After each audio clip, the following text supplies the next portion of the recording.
In this session, we're going to take a look at the skills needed to save seeds so that you can plant year after year without having to buy seeds. There have been times when it's been difficult to buy seeds, and we hear horror stories of Monsanto and other type of conglomerates having a monopoly on seeds and GMO and all of that. And so it could be very life-threatening to not be able to replicate seeds. We also know that biblically we're going to potentially in our lifetime run into a time when we can't buy or sell anything if we're faithful to the Lord. So the skills of being able to save seeds and be able to plant year after year are well worth understanding. Before we begin, we need to understand some terminology. Heritage seeds, heirloom seeds, and open-pollinated seeds. Are they the same? Are they different? If they're different, how are they different? There is confusion out there about this, and there was a time when I didn't understand it as well. So we're going to go to an authoritative source to find out, and that's Heritage Harvest Seed Company in Canada. This is one of the leading heritage seed providers, and if anybody would know these terms and their definitions, it would be them. By their definition, heirlooms are also called heritage seeds. So in a general sense, that's the same thing. You say heirloom or you say heritage, same thing. An heirloom or heritage plant is an open-pollinated variety that has been grown for many years and passed down within a family or a group. Now, family heirlooms, much like if you had jewelry passed down from generation to generation within the family, that's an heirloom. So likewise, if a family has been collecting seeds over the years and passed them down from generation to generation, then that would be an heirloom. Some people will argue that while heirloom and heritage are the same, that heritage would be slightly different in that it leaves the possibility of you acquiring a seed that is an heirloom from someone who's not in your family tree. And a couple of examples, if my great-great-grandparents had a particular corn variety that they really liked, and every year after year they did the same corn, they passed the seed on to the next generation and the next generation, and now I've got it, that would be an heirloom, just like passing down some valuable from a family down through the generations. But a heritage could be like Dr. Amy, who's one of our experts that we enjoy learning from. He has in his family been using a particular kind of bean that they do over and over each year, and he's been kind enough to share some of those bean seeds with us and some other friends. So that might be a heritage bean, which was an heirloom in his family, but he shared it with us. And now we will learn more about seed saving from another master gardener who has been gardening commercially for many years. This session is on principles of saving seed. When you're choosing seed to save, always choose open-pollinated seeds in order to save them. Open pollination refers to plants that bear similar fruit to their parent, and they set seed that bears similar fruit the next season. You want to be able to expect the same fruit out of the seeds that you plant that you got them from, and have the same nutrient value and taste that you are expecting. A hybrid is created by selective breeding of two different varieties of plants, selecting for desirable characteristics of both their parents. And it uses natural processes. You don't want to save seeds from hybrids because seeds from hybrids, the second season, they will revert to parental characteristics which may be undesirable. So for example, a Tangelo is a cross between a grapefruit and a tangerine, and the tangelo is that fruit. So a tangelo tree will always bear tangelos, but if you took the seed and tried to grow a tangelo tree from the tangelo seed, it may end up more like the grapefruit parent or the tangerine parent rather than the tangelo. So it's actually selective breeding. You can see the picture of the flowers there, choosing the male pollen and putting it on the female pistil for the fruit development by selecting specific individual plants to crossbreed or strains to crossbreed between each other. So that generation is called the F1 hybrid. And any seeds that are hybrids, that are F1s, will not necessarily and usually don't breed or produce the same as the seed they came from. So those are not good to save seed from. Next, we have GMO or GM, that's genetically modified organisms or genetically modified. These use unnatural processes of gene insertion. And the genes that are inserted, you can see the difference between an F1 hybrid versus a GM. You see the broad red streak there. That is an inserted gene, and it can be for various traits. It's a DNA sequence that is shot into the gene. It's not delicately inserted. It's a rather invasive process, and the genetic modification does actually change the plant. It may not change its appearance, but it will change the proteins that plant makes. And so that can create problems. So never ever use GMO seeds, never ever save GMO seeds for use. Number one, those seeds are probably patented by the company that created them, so they're not a nature-derived organism. They produce novel proteins that our bodies have never seen before, and we've often seen those novel proteins be allergenic and cause problems. In both animals and humans, they've noted them creating reproductive harm in animals that are bred for meat, for example. So if they do reproductive harm in animals that eat the food, what do you think it's doing to the humans that are eating it too? So it's a huge experiment on humanity, along with other experiments on humanity that are happening as we speak. So they aren't tree reproducing, and some actually have terminator genes in them that once they raise the plant, their seed are no longer viable. They're all sterile seeds from the generations that are produced. So many times it may be other plant material that's inserted genetically, but it could be bacterial, or it could actually be animal DNA that's ending up in your plant and being expressed. So that's not clearly disclosed, and so those could create a variety of allergen and physiologic effects that we have no idea on. Since none of genetically modified organisms have ever been tested, double-blind placebo studied, and before being released into the wider environment. So it's really a huge experiment. So when you're saving seed, don't use GM or GMO seeds. So when you are using seeds, you are wanting to save seeds, use open-pollinated seeds. So these are typically referred to as heirloom or heritage seeds. They're often passed from family to family or generation to generation. And those include things like corn oftentimes. Tomatoes are an easy one to do. You can see a lot of different heirloom varieties here on the plate. There are like Indian corns, but also some sweet corn varieties. Corn is open pollinated, but it's also wind pollinated. So it's one of those types of plants that you can't control very well the pollination. So it's very likely that even heritage seed may have some GM contamination because corn does cross-pollinate quite easily.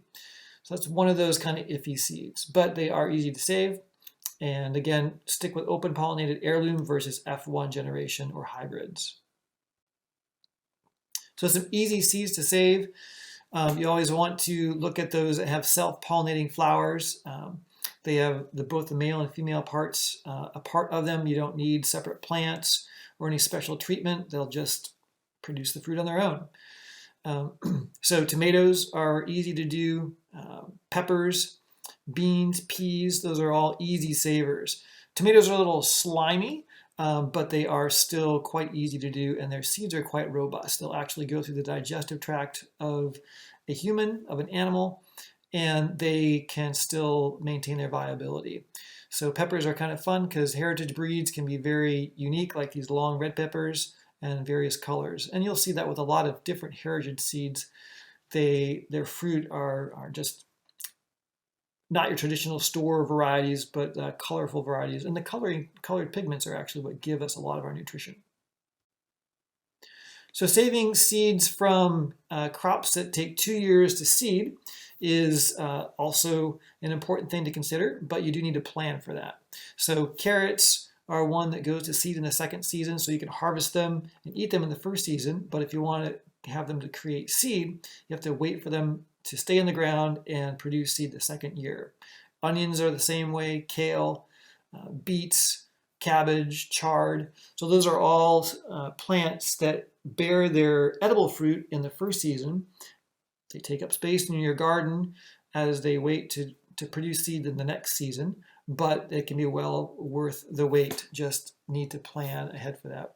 So check and make sure what varieties you're using and if they're a 2-year cycle in order to collect seed, or if you can collect the seed in the same cycle. So cross-pollination is something to consider when you're thinking about saving seeds.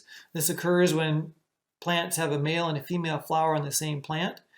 So they're separate flowers, but they're on the same plant. So they have to cross-pollinate each other. They could also cross-pollinate between plants. And those would be incomplete or complete flowers. So an incomplete flower wouldn't have all of the parts present. They would actually have to have a separate flower to enable the pollen to pollinate and create fruit. Complete flowers have the pollen and the eggs and ovary present, so they can all do that from one complete flower. So the fruit of the current season is fine, but sometimes saving the seed will not produce true if you have cross-pollination between varieties. So for example, squash varieties, if you have a number of different squash varieties in the same plot, you'll have fine fruit that year, but if you save seeds from the other ones, there may be cross-pollination that has taken place and the fruit won't bear true. So some things to consider is wind, insects, proximity to other varieties when you're going to choose to save seeds. So you may co-op with a friend who has seeds that they're going to save of a variety that you like, and make sure they don't plant other similar things like squashes, various varieties together if you're planning to save seed. So cross-pollination is necessary, but it can also create variability from the true seed. So something to think about. So self-pollination, the top flower you can see is when the flower has all the parts that are necessary. So they have pollen grains on the on the little yellow heads there, on the anthers. The bee comes in, or the pollen comes loose and drops onto its own pistil and stamen. Cross-pollination is what happens with the wind or insects, where they go from one flower to a completely different flower. So self-pollination is pollination of the same flower itself from its own pollen, and cross-pollination is going from one plant to another plant, or one flower to a different flower on the same plant. So squash, zucchini, pumpkin are those that have different flowers on the same plant. So you can see a male and a female flower here. You can see the fruit beginning to develop on the lower picture of, looks like a zucchini. So some examples of open pollinated types of plants, which are great for heirloom varieties. These are just some examples. There are many more than this. Big rainbow tomatoes, San Marzano, brandywine. You may be familiar with some of those. Peppers, habanero, California Wonder, Cona di Toro. So there's a variety of different peppers. Lincoln, Little Marvel, Perfection peas. Blue Lake is one we like. Tender Crop, Kentucky Wonder. I also just got a couple samples of beans from a neighbor. Cherokee Trail of Tears and another Kentucky variety, I believe. So it's not Kentucky Wonder, but it's another Kentucky one. So those are just some examples of open pollinated heritage breeds of plants. One place that you can go for heritage plants is Baker Creek Heirloom Seeds, and I believe they're actually a Seventh-day Adventist owned company, so they have good roots. So steps to saving seeds. First of all, you want to select your plants. You want to make sure that you have good, healthy plants that you're getting your seed from in your garden, and the one that are very vigorous and have the best fruit, largest, best tasting. So just as you're monitoring and eating your food, look for varieties and examples of good traits that you want to perpetuate to the next year, and then save the seeds. So you don't want to keep seed from deformed or bad plants, because those could pass on some bad traits. So some tips for seed saving for different types of plants. You have your beans. You want the pods to go on the vine until they're brown. You can use the entire plant upside down in a cross-ventilated room, but you want them to dry out before you shuck them. You can collect the seeds when fruit like squashes are starting to break down, and you can gently rub and rinse those seeds away with your fingers. And cucumbers, make sure they're fully ripe and yellow, not from the green state. And peppers, collect those seeds when the plants begin to shrivel, so they dry out the seeds.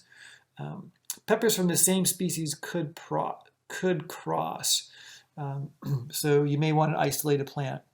Most sunflowers are hybrids, so if you want a flower to stay true, use heirloom seeds. Remove the seeds and keep dry until planting. Lettuce. So lettuce, you want to let those dry on the plant. You can bag or capture the seeds. They do progressively come off. Don't save seed from plants that bolt quickly. That means they grow up and go to seed more rapidly than others. Slow bolters are preferable because you can harvest from them longer. Pumpkin seeds, remove 3 weeks after harvesting. So these could cross, rinse off the membranes, make sure they dry, otherwise they could end up molding in your storage capacity or storage bin. So I've had that happen to me. So make sure that they get nice and dry. Same with tomatoes. They should be full color, full ripeness, and firm. You can actually take them off, and sometimes they actually suggest putting the seeds in some water, letting them ferment like 4 days or so, and that makes the gelatinous outer covering come off much easier. Squash, harvest when the squash is hard and the skin is too ripe to eat. So that'd be a little bit older. Peas, when the plants die off, peas don't cross-pollinate, so they are true breeding. So collect the seeds when the plant dies, so they'll be nice and dry. Melons, make sure that you rinse the membranes and drop them into a glass of water. The viable seeds will sink, and the seeds that float may not germinate. So that's a good test for watermelon type seeds. So storing your saved seeds, often suggested that you store them in a sealed glass container. You can store in just individual seeds or in paper packs. You want to have a cool, dry area. I store mine in a refrigerator.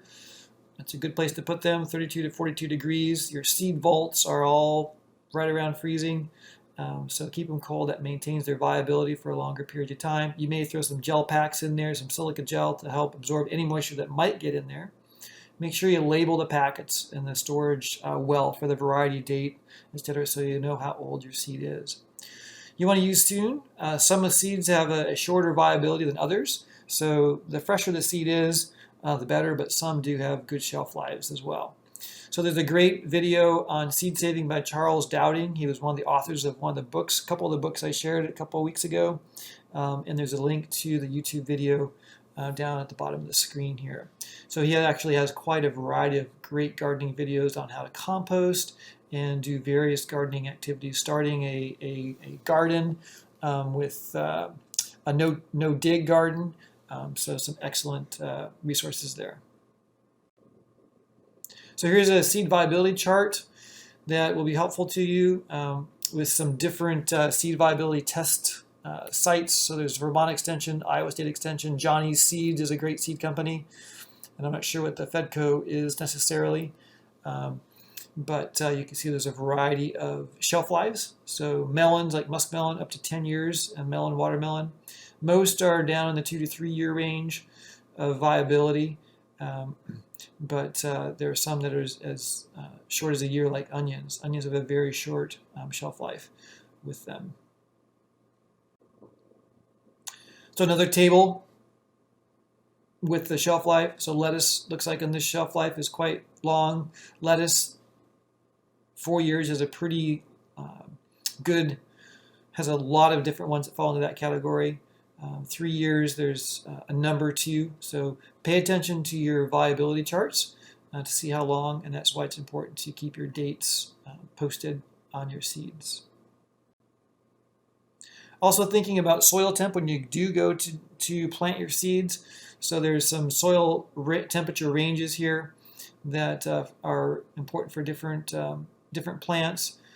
So if you're out of the optimum range, if you're minimum, they will probably mold and not grow. If you're over the maximum, the seeds may not germinate at all. They may kill their germ or the kernel inside that gives the seed the viability. So make sure that you have the right germination range as well when you go to plant. So one simple way to check out your viability of your seeds, if you don't know if your seeds are going to be growing or not or sprouting, you can do the paper towel test. Just wrap your seeds up in a paper towel that's moist. You can put them in a baggie or on a paper plate. If you have 10 seeds and they all germinate, it's 100% viability. 10 seeds and only 5 germinate, 50%. So you can get a better ratio with more seeds, but it'll give you an idea of your viability of your seed tissue. So we have a little seed down here that's sprouting out in that lower picture there. So we've mentioned again no-dig gardening. Some people have mentioned that. Again, Charles Dowding, there's a link down here at the bottom of the page. That is a great video for no-dig gardening resources. Our second expert, again, is Dr. Lloyd Amy, who wrote the book, The Country Way, and he is a retired Pacific Union College biology instructor. And during his retirement years, he's been active with the Master Gardeners Association. His input on seed saving included how to replicate a rose bush. And he says in the case of the rose bush, you just cut off a stick off of the rose bush and stick it in the ground. And if you do that, you will end up with a genetically identical rose bush. As compared to if you take the fruit after the blossom and you save the seed, you will not get necessarily an identical plant when it grows. It could be a different color or a different variation. But if you want it to be the same, then you don't take the seed, you take the stick and put it in the ground. Another example he gave was corn. As you probably know, most of our commercial corn is genetically modified, and it is processed in a way in the field to with Roundup and stuff. It's got lots of problems. So an heirloom seed of corn is a little harder to find and pretty important to have. And he recommends you buy it from a reputable company because there are some that may not be as careful about where these seeds came from. One thing I learned from Dr. Amy I didn't know was that each of the little silk hairs that come out of the top of a cob of corn is representative for a kernel of corn on the cob. He talked about open pollinated and said some trees are a good example of that. They accept pollination from other like trees. And so maybe that's why you'll see in the woods a patch of alder trees clumped together, and then later on you'll see a clump of cottonwood trees because they are pollinating and the trees are nearby. He also talked about open pollinated in the case of broccoli. Now, some broccoli will not result in the same plant if you save the seeds. They'll still be a broccoli, but they won't be the same variety as what you thought you were going to get. And there are male, female, They may not be compatible pollen, even if they're in the same family of DNA. He was careful to say, though, he said, if you're in, like he lived in the Great Depression as a kid, or if you couldn't buy or sell and you're hungry, who cares what kind of broccoli it is as long as you get broccoli? Thought that was pretty insightful. He also talked about self-pollinating apple tree, for example. Um, you can research that in more detail, but and there was some discussion about grafting other varieties of apples, let's say, into an apple tree. My wife's uncle has an apple tree in his backyard in Canada where he loves to graft different kinds of apples into that tree, and there's about 10 or 20 different kinds of apple on one tree. He talked about bulbs or tubers in the case of like potatoes and garlic and onion. And so those things that you're eating that are out of the ground rather than fruit above the ground, how do you propagate? Well, we'll talk about that in a second. In the meantime, if you've saved some seed and winter is now over and you're going to plant, how do you know if they're any good? Saved seeds don't last forever. Some will last for a year, some will last for a couple of years, some for maybe more than that. But how would you know before you go to all the bother to plant them that it's worth your time because maybe they're not very productive? So there's a thing called a viability test. And so to do that, you take a damp paper towel and you place some seeds in there and cover them up with the damp paper towel and wait a few days and see what percentage of these seeds sprout. And if there's only 2 out of 10, then it's not a very productive, but if it's 8 out of 10, that's quite good. Now, our other third expert is De La Torre, and De La Torre is an experienced gardener. He makes custom amendments for people, and he is a fruit tree pruner. When I asked him about seed saving, he gave I said, what do you do when you're saving seeds? Do you dry them? Do you rinse them? What do you do? And he said, I don't do any of it. And I said, well, what about a tomato? They're pretty wet and slimy. He said, I just let them dry. He says, I don't try to force them to dry. I don't rinse them. I just spread them out and let them dry. He talked about putting the seeds on top of a refrigerator to store them and to dry them because the refrigerators always put out a little bit of heat. And so, but he doesn't rinse them or anything like that. He did talk about how there are some plants that you want to be careful they don't get cross-pollinated with something that shouldn't be. You'll need to research that, but if you do have a plant of that kind of a variety, he suggested being able during the pollen time of year, like when the bees are going to the flowers and things are going to seed, you would cover the plant with cheesecloth or a painter cloth. Then he talked about his favorite varieties of onions. He mentioned 3 in particular. Copra is one that's a good keeper, so it'll last longer without going bad. Red River is one that he likes that's a sweet red onion. So the outside is red and it's a fairly mild onion. And then Alyssa Craig is a large sweet onion. In the Northwest, we like to refer to Walla Walla Sweet as the standard of what a sweet onion is. But not all sweet onions are Walla Walla Sweets. In this case, it's an Alyssa Craig. And the way you would replicate onions is you collect seeds from the seed pods. You don't plant the bulb. Potatoes, on the other hand, you save the potato, and we know from the Bible you're supposed to save the best, and that's because you want the healthiest and the largest and all that. So you take these potatoes that you've saved and you quarter them, and make sure that each quarter has 2 or 3 eyes, because the eyes are where they're going to start growing to make the new plant.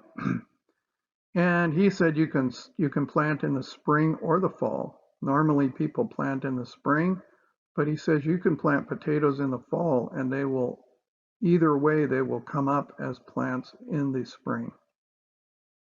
Before we're done, I wanted to show you a couple of resources that my daughter recommended. This book is Seed to Seed by Suzanne Ashworth. It's not a catalog, it's a seed book. Seed to Seed by Suzanne Ashworth. And this is a catalog that has a lot of good information in it, and it's free. It's from the Seed Savers Exchange.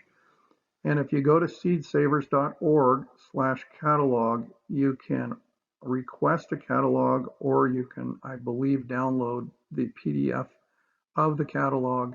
And it has lots of good information in there to learn about saving seeds. Close, I wanted to share a couple of quotes from Christ's Object Lessons. Jesus many times used the seed as an example of the kingdom of heaven. Here it says, there can be no reaping unless the human hand does its part in sowing the seed. But without the agencies which God provides in giving sunshine and shower, dew and clouds, there would be no increase. So we have to do our part, but God provides the magic. And page 80, Christ Object Lessons. God created the seed as he created the earth by his word. By his word, he gave it power to grow and multiply. He said, let the earth bring forth grass, and the herb yielding seed, and the fruit tree yielding fruit after its kind, whose seed is in itself upon the earth. And it was so, and God saw that it was good. Genesis 1. It is that word which still causes the seed to grow.